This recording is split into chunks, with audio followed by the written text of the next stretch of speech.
Hello students, welcome to the Gyan Shakti college online YouTube channel. आज हम BSc final की paper first की जो हमारी यूनिट हमने स्टार्ट की थी जिसका नेम था इकोलॉजी। ठीक है, इकोलॉजी को आज कंटिन्यू करेंगे। देखो, इकोलॉजी के अंदर हमने देखा था कि इकोलॉजी होती क्या है, कि जो हमारे आसपास पादप पाए जाते हैं, क्योंकि हम बॉटनी में पढ़ रहे हैं तो हम पढ़ेंगे प्लांट इकोलॉजी। तो हमारे आसपास पाए जाने वाले जो पादप हैं उनका आपस में और हमारे एनवायरनमेंट से क्या संबंध है, उस चीज को हम इकोलॉजी कहते हैं, यानी कि पारिस्थितिकी कहते हैं। और इन सबसे मिलकर जो एक तंत्र बनता है उसे बोलते हैं पारिस्थितिकी तंत्र। इनके अब हमने देखा था लास्ट लेक्चर में कि पारिस्थितिकी के बारे में बताया किसने, परिभाषाएं किसने दी और पारिस्थितिकी होती कितने प्रकार की है। तो आज के लेक्चर में हम पढ़ेंगे पारिस्थितिकी तंत्र के कार्य, कि जो पारिस्थितिकी तंत्र होता है वो कार्य किस प्रकार से करता है और इसके कितने कार्य होते हैं। ठीक है,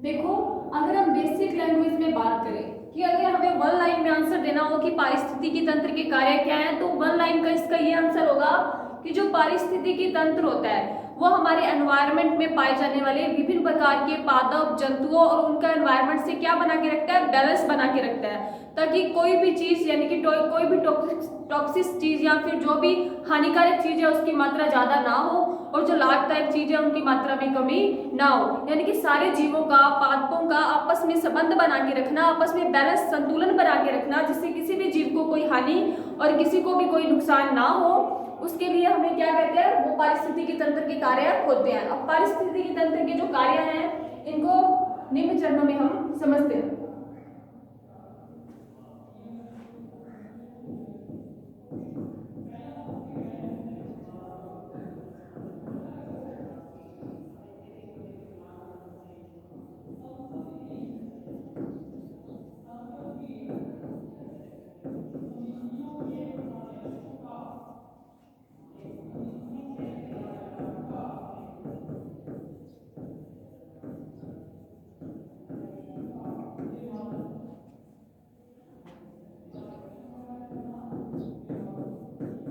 अब जो पारिस्थितिकी तंत्र है इसके जो कार्य है इनको हम डिवाइड करके पढ़ेंगे, तो वो डिवाइडेशन किस प्रकार से किया हुआ है वो देखते हैं। इसके बारे में हमने लास्ट लेक्चर में थोड़ा सा पढ़ा था कि सबसे पहला कार्य इसमें जो हम देखेंगे वो होता है खाद्य श्रृंखला या खाद्य जाल। खाद्य श्रृंखला या खाद्य जाल यानी कि फूड चेन या फूड वेब। ठीक है, सेकंड होता है पारिस्थितिकी स्तूप,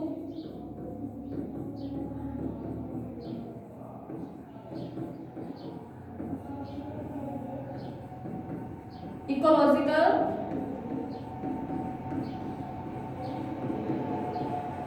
पिरामिड्स।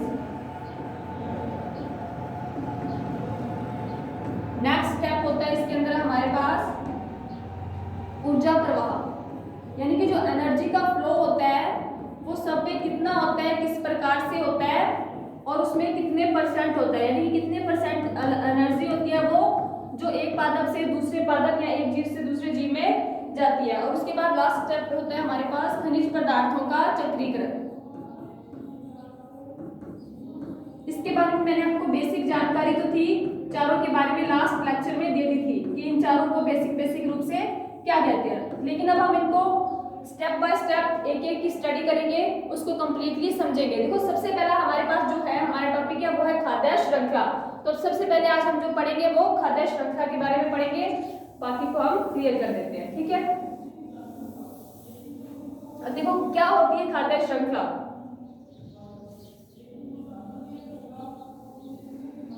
फूड चेन, खाद्य जाल इसके बाद देखेंगे, सबसे पहले खाद्य श्रृंखला के बारे में देखेंगे। देखो जो हमारी अर्थ है उस पे जो प्राथमिक जो उत्पादक है यानी कि जो भोजन बनाने का मेन कार्य होता है वो किनके द्वारा किया जाता है, वो पादपों के द्वारा किया जाता है। तो पादपों को क्या बोलते हैं? प्राथमिक उत्पादक, जो भोजन का क्या करते हैं? उत्पादन करते हैं। और भोजन का उत्पादन वो किस क्रिया विधि से करते हैं? वो करते हैं प्रकाश संश्लेषण से। और प्रकाश संश्लेषण क्यों होता है? प्रकाश संश्लेषण होता है सूर्य की जो एनर्जी होती है, सौर ऊर्जा होती है, उसको किसमें चेंज करना? सौर विकिरणों को रासायनिक विकिरणों में, यानी कि जो रासायनिक केमिकल्स है उनके अंदर चेंज कर देना। ठीक है, यानी कि जो एनर्जी है विकिरण वाली, सोलर वाली, उसको केमिकल एनर्जी में चेंज कर देने का काम कौन करते हैं? पादप करते हैं। तो सारा का सारा जो भोजन निर्माण होता है वो किनके द्वारा होता है? पादपों द्वारा। यानी कि पूरी एनर्जी होती है, सबसे ज्यादा जो एनर्जी के स्रोत होते हैं वो पादप होते हैं। अब उन पादपों में से जो एनर्जी होती है वो कहाँ जाती है? वो जाती है प्राथमिक उपभोक्ता में। जो प्राथमिक उपभोक्ता के होते हैं वो क्या करते हैं? वो शाकाहारी पादपों को, मतलब शाकाहार को सीधा खाते हैं, यानी कि वो पादपों को खाते हैं, डायरेक्टली उन पे निर्भर होते हैं। अब वो जो प्राथमिक उपभोक्ता होते हैं उनको कौन खाता है? उनको द्वितीयक उपभोक्ता खाते हैं, और द्वितीयक उपभोक्ता को तृतीयक उपभोक्ता खाते हैं। और जो तृतीयक उपभोक्ता होते हैं, तृतीयक उपभोक्ता के अंदर क्या होता है? तृतीयक उपभोक्ता के अंदर जो एनर्जी होती है वो लेवल सबसे कम होता है। और तृतीयक उपभोक्ता होते हैं जो, उनका जो क्या करते हैं? उनका जो पाचन हो, तो यानी कि जो पादप होते हैं, पादपों में क्या होता है? पादपों से एनर्जी जाती है प्राथमिक उत्पादों में, प्राथमिक उपभोक्ता से जाती है द्वितीयक उपभोक्ता में, और द्वितीयक से जाती है तृतीयक उपभोक्ता में। और द्वितीयक उपभोक्ताओं को कौन यूज करते हैं? अपरदकारी या अपघटनकारी जो जीव होते हैं, जो सूक्ष्म जीव होते हैं, वो उनका अपघटन कर देते हैं। इस प्रकार एक चैन बन जाती है कि एक को दूसरा खाएगा, दूसरे को तीसरा, और तीसरे को चौथा। इस प्रकार जो चैन या श्रृंखला बनती है हमारे पास, उसे बोलते हैं खाद्य श्रृंखला। क्या बोलते हैं? खाद्य श्रृंखला। जो अगर हम खाद्य श्रृंखला की डेफिनेशन लिखनी हो तो क्या होगी? देखो, खाद्य श्रृंखला की मतलब अब डेफिनेशन लिखते हैं कि पादप स्रोतों से क्या होता है कि जो पादप स्रोत से विभिन्न जीवों की श्रृंखला द्वारा खाद्य ऊर्जा का संचरण, पादप स्रोतों से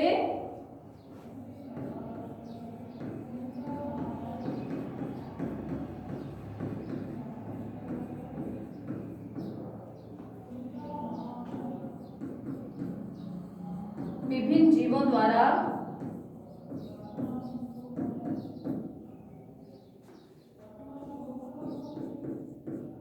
खाद्य ऊर्जा का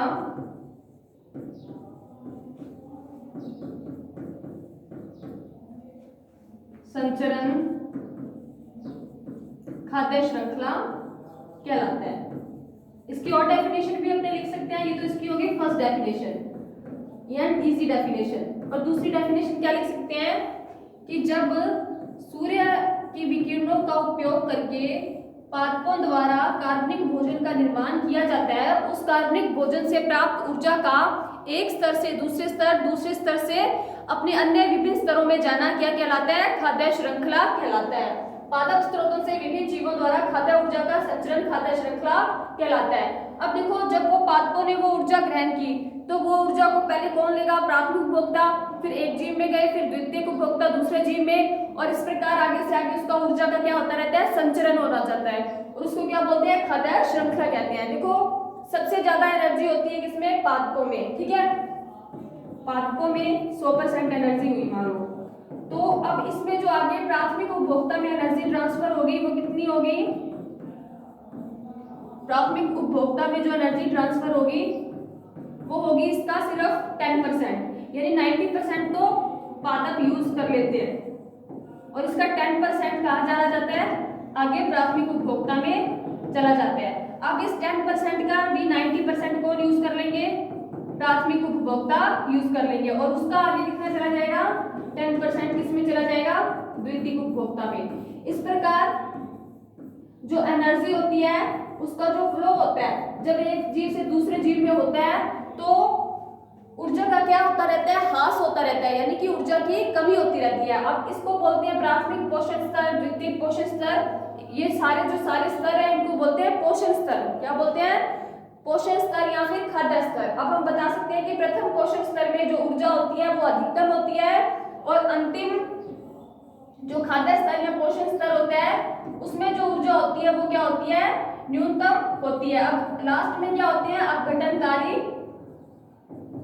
जंतु या अपघटनकारी जीव।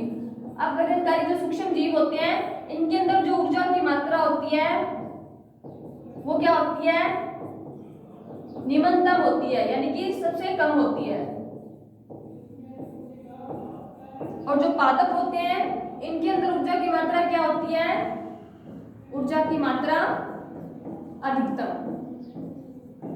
समझ आ गया आपको खाद्य श्रृंखला क्या होती है? एक बार फिर से रिपीट कर लेते हैं अपने कि पादप स्रोतों से विभिन्न जीवों द्वारा खाद्य ऊर्जा का संचरण क्या कहलाता है? खाद्य श्रृंखला कहलाता है। खाद्य श्रृंखला का जो प्राथमिक उत्पादन होते हैं या जो खाद्य श्रृंखला प्रारंभ होती है वो पादपों से प्रारंभ होती है। पादपों में जो एनर्जी लेवल होता है यानी ऊर्जा की जो मात्रा होती है वो अधिकतम होती है। उसके बाद इसका 10% अगले पोषण स्तर में चला जाता है और 90% इस पोषण स्तर द्वारा क्या कर लिया जाता है? यूज कर लिया जाता है। अब इस 10% का भी 90% ही उपभोक्ता यूज कर लेंगे और उसका 10% द्वितीयक उपभोक्ता में चला जाएगा। द्वितीयक उपभोक्ता भी 10% आगे देंगे और 90% यूज कर लेंगे।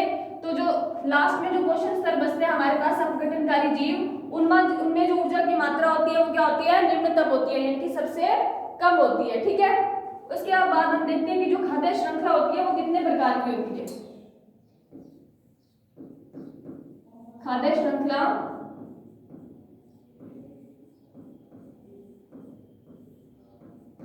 तीन प्रकार की होती है।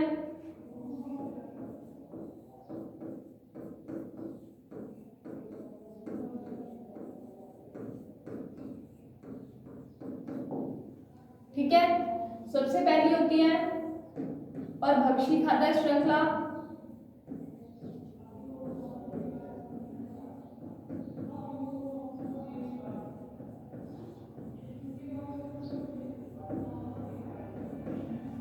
सेकंड होती है परजीवी खाद्य श्रृंखला।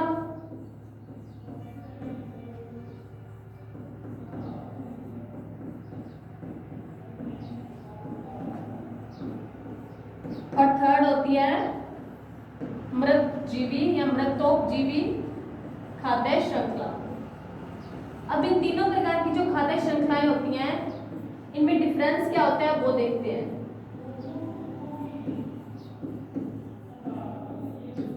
सबसे पहले हम लेते हैं हमारी फर्स्ट वाली खाद्य श्रृंखला जो कि है परभक्षी खाद्य श्रृंखला। देखो नेम से स्पष्ट हो रहा है परभक्षी। परभक्षी मतलब ये क्या करेंगे? ये दूसरे जो पादप स्तर है या दूसरे पोषण स्तर है उनका क्या करेंगे? उनका भक्षण करेंगे। भक्षण करके उनमें से क्या लेंगे? एनर्जी ग्रहण करेंगे। ठीक है, परभक्षी खाद्य श्रृंखला को क्या बोलते हैं? परभक्षी खाद्य श्रृंखला को शाकवर्ती खाद्य श्रृंखला भी बोलते हैं। अब शाकवर्ती का मतलब क्या होता है? शाक होते हैं पौधे, तो शाकवर्ती खाद्य श्रृंखला से मतलब है कि ये जो खाद्य श्रृंखला होती है परभक्षी खाद्य श्रृंखला, ये किससे प्रारंभ होती है? ये खाद्य श्रृंखला प्रारंभ होती है, यह पादपों से प्रारंभ होती है। पादपों से प्रारंभ होती है। पादपों से कैसे? यानी कि जो सबसे पहले एनर्जी होगा वो किसके अंदर होगा? पादपों के अंदर होगा। और उन पादपों को खाने वाले जो प्राथमिक उपभोक्ता होंगे वो क्या होंगे? शाकाहारी उपभोक्ता होंगे। तो इस जो खाद्य श्रृंखला की डेफिनेशन होगी वो क्या होगी कि यह पादपों से प्रारंभ होकर,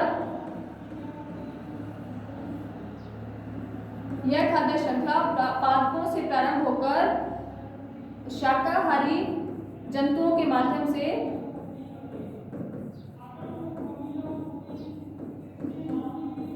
शाकाहारी जंतुओं के माध्यम से मांसाहारी जंतुओं तक जाती है। मांसाहारी जंतुओं तक जाती है। समझ आ गया कि ये किससे प्रारंभ होगी? ये प्रारंभ होगी पादपों से और कहां तक जाएगी? मांसाहारी जंतुओं तक। अब देखो इसके अंदर क्या होता है कि इसकी एक और स्पेशलाइज्ड चीज है, वो ये है कि इसके अंदर स्पेशलिटी इसकी ये है कि इनमें प्रत्येक पोषण स्तर का या खाद्य स्तर का, प्रत्येक पोषण स्तर का या प्रत्येक पोषण स्तर के जीव का आकार बढ़ता जाता है।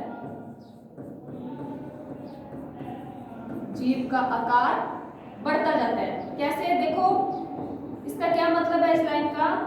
इस लाइन का मतलब है कि जो परभक्षी खाद्य श्रृंखला है उसमें जो पादप है वो छोटे होंगे उस दूसरा पोषण स्तर प्राथमिक उपभोक्ता है वो उनसे बड़े होंगे आकार में, द्वितीयक उपभोक्ता आकार में उनसे बड़े होंगे। इस प्रकार क्या बन जाती है, इस प्रकार एक श्रृंखला बन जाती है जिसे क्या बोलते हैं, परभक्षी खाद्य श्रृंखला।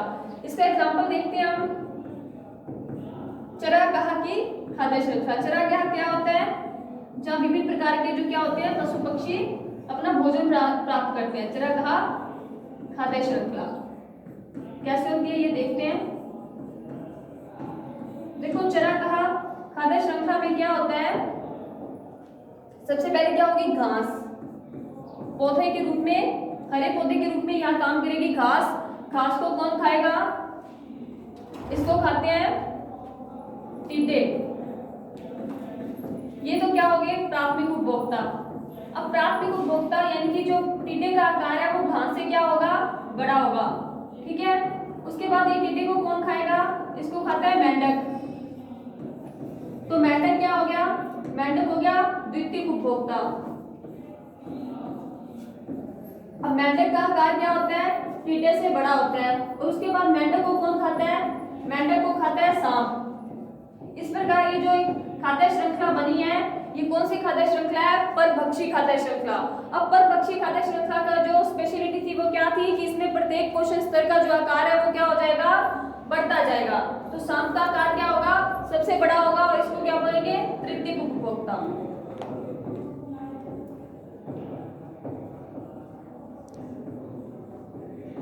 ठीक है, इस प्रकार देखो हमारी जो क्या हुई है परभक्षी खाद्य श्रृंखला यहाँ तक कंप्लीट हो गया है। इसके बाद जो नेक्स्ट खाद्य श्रृंखला है वो है परजीवी खाद्य श्रृंखला।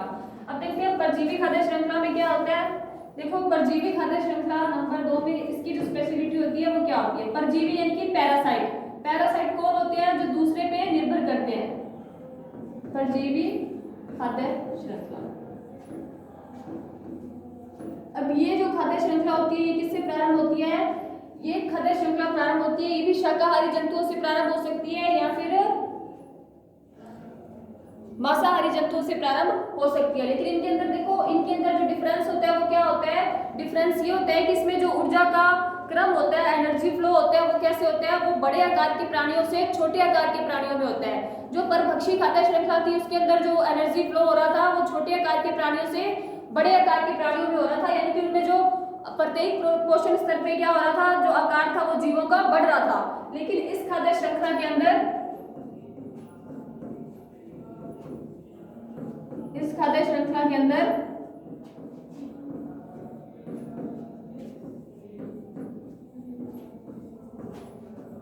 विभिन्न पोषण स्तरों पे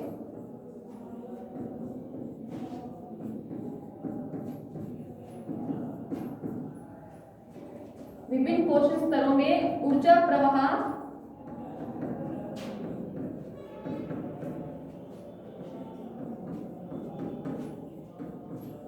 के दौरान जीवों का आकार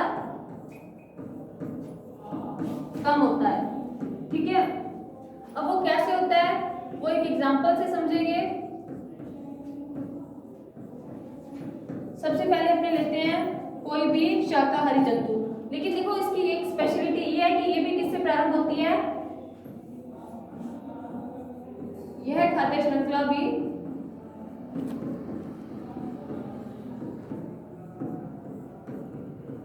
शाकाहारी जंतुओं से प्रारंभ होती है।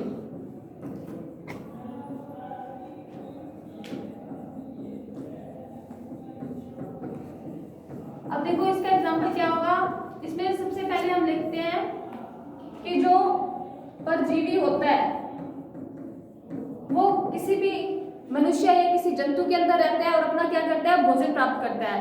तो जो इसमें प्राथमिक ऊर्जा स्तर होगा या प्राथमिक जो पोषण स्तर होगा वो क्या होगा, वो होगा कोई भी जीवाणु या जीव। अब वो जब किसी मनुष्य के अंदर रह के उसको खाएगा या उससे जो अपना भोजन प्रदान करेगा, ठीक है, तो उसमें सबसे बड़ा आकार वो किसका होगा, मनुष्य। जैसे कि मनुष्य के अंदर कोई परजीवी रह रहा है तो जो मनुष्य का आकार है वो क्या है, बड़ा। अब इसमें से जो पोषण प्रदान करेगा वो कौन पोषण ले रहा है, वो ले रहा है कोई भी जीवाणु।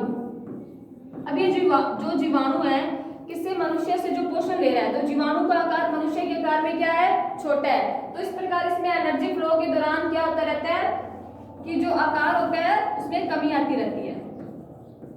मनुष्य से जीवाणु के अंदर एनर्जी फ्लो हुआ तो मनुष्य का आकार बड़ा और जीवाणु का आकार क्या होगा, छोटा। ठीक है, ये होगी आपकी सेकंड खाद्य श्रृंखला। इसके बाद है नंबर 3 पे मृतजीवी खाद्य श्रृंखला।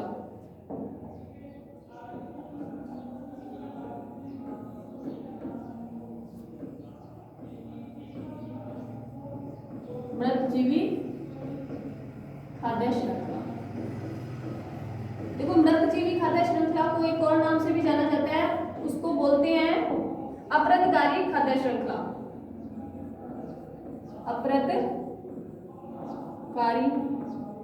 खाद्य श्रृंखला।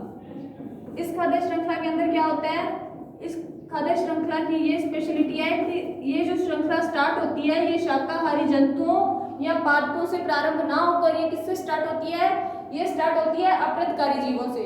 जो अपृतकारी पदार्थ होते हैं, देखो अपृतकारी पदार्थ कौन से होते हैं, ऐसे पदार्थ जो सड़े गले मृत कार्बनिक पदार्थ हैं वो क्या कहलाते हैं, अपृतकारी पदार्थों से यह श्रृंखला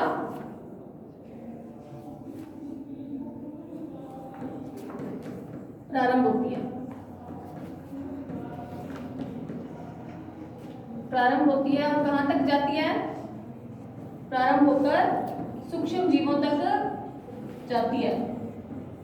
क्योंकि अपृतकारी का जो काम करते हैं वो कौन करते हैं, वो सूक्ष्म जीव या माइक्रोब्स ही करते हैं। तो इसलिए अपृतकारी खाद्य श्रृंखला अपृतकारी पदार्थों से प्रारंभ होकर सूक्ष्म जीवों तक जाती है। ठीक है, अब इसके एग्जाम्पल देखते हैं हम, इसको कैसे शो करेंगे, किस प्रकार इसका एक चैन बनाएंगे। सबसे पहले इसके अंदर क्या होंगे, अपृतकारी पदार्थ। अपृतकारी पदार्थ यानी कि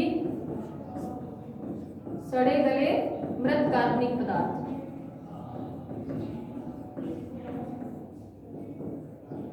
अब ये जो सड़े गले मृत कार्बनिक पदार्थ हैं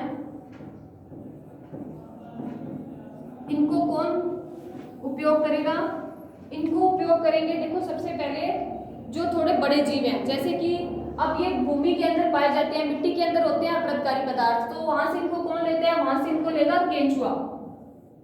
ठीक है, केंचुए में गई इसकी एनर्जी कितनी, 10%। उसके बाद केंचुए से ये एनर्जी किसमें चली जाएगी, केंचुए को कौन खाएगा, मेंढक। तो मेंढक में कितनी चली गई है, 10%। अब इस मेंढक को कौन खाएगा, मेंढक को खाएगा सांप। इस प्रकार ये कौन सी श्रृंखला बन चुकी है, ये श्रृंखला बन चुकी है अपनी मृतजीवी खाद्य श्रृंखला, जो किनसे प्रारंभ होती है, अपृतकारी पदार्थों से, यानी कि सड़े गले मृत कार्बनिक पदार्थों से। तो ये आपकी तीनों प्रकार की खाद्य श्रृंखला कंप्लीट हो गई है। इनमें से जो सबसे कॉमन खाद्य श्रृंखला होती है वो कौन सी होती है, वो जो फर्स्ट नंबर पे थी परजीवी खाद्य श्रृंखला या शाकवर्ती खाद्य श्रृंखला सबसे कॉमन प्रकार की होती है, जो किससे स्टार्ट होती है, पादपों से। अब ये 3 श्रृंखलाएं हमारी कंप्लीट हो चुकी हैं। इसके बाद हमारे पास एक जो वर्ड था जिसका नाम था पोषण स्तर। अब ये पोषण स्तर का देखो क्या मतलब होता है, पोषण स्तर। देखो सबसे पहले जो एनर्जी जो प्रोड्यूस करते हैं वो कौन करते हैं, वो करते हैं ग्रीन प्लांट्स यानी कि हरे पादप। अब उस एनर्जी को जिन्होंने प्रोड्यूस किया कौन लेते हैं, उसको लेते हैं प्राथमिक उपभोक्ता, जो कि क्या होते हैं, शाकाहारी होते हैं, हर्बीवोरस। उसके बाद जो उसको ग्रहण करते हैं वो क्या होते हैं, कार्निवोरस यानी कि द्वितीयक उपभोक्ता। और उसको कौन ग्रहण करता है, ओमनिवोरस यानी कि जो सर्वाहारी होते हैं, यानी कि जो मांस भी खाते हैं और घास भी खाते हैं। ठीक है, इस प्रकार ये जो अलग अलग प्रकार के एक स्तर बन जाते हैं उन स्तरों को क्या कहते हैं, पोषण स्तर कहते हैं। इसकी डेफिनेशन हम कैसे लिखेंगे, जब ऊर्जा का प्रवाह एक जीव या पादप से दूसरे पादपों में या दूसरे जीवों में होता है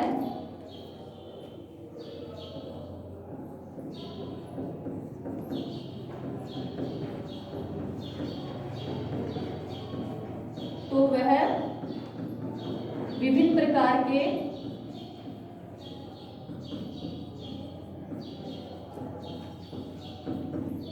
स्तरों के माध्यम से होता है।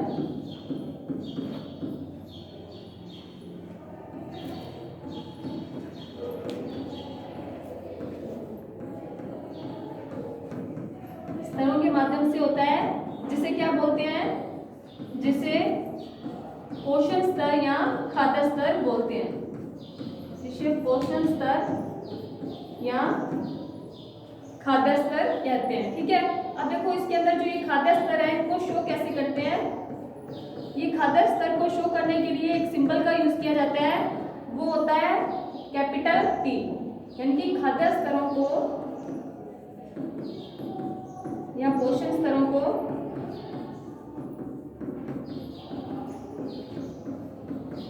कैपिटल टी से शो किया जाता है। ठीक है, कैपिटल टी से इसको शो कर लिया। अब इसको देखते हैं हम एक एग्जांपल से कि कैसे होगा। अब देखते हैं हम एक अलवणीय जल का एग्जांपल देखते हैं। अलवणीय जल में पोषण स्तर, कि अलवणीय जल के जो पोषण स्तर होंगे वो कैसे होंगे। घास के तो हमने देख लिए थे। अब अलवणीय जल में सबसे पहले क्या होंगे, शैवाल होंगे। क्या होंगे, शैवाल होंगे। उन शैवालों को कौन खाएगा, उनको खाएगा छोटी मछली। छोटी मछली को कौन खाएगा, बड़ी मछली।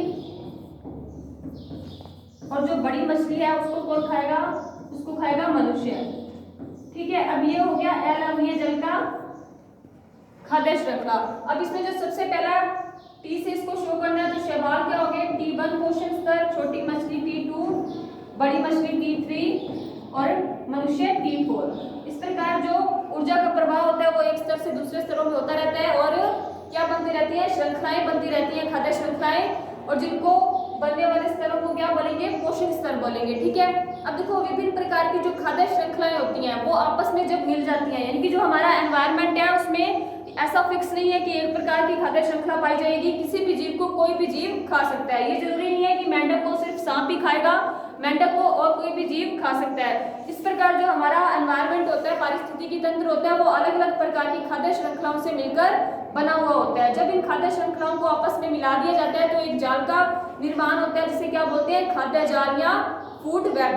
ठीक है, तो ये हमारा जो फर्स्ट टॉपिक था वो कंप्लीट हो चुका है। नेक्स्ट हम करेंगे नेक्स्ट क्लास में। Thank you so much.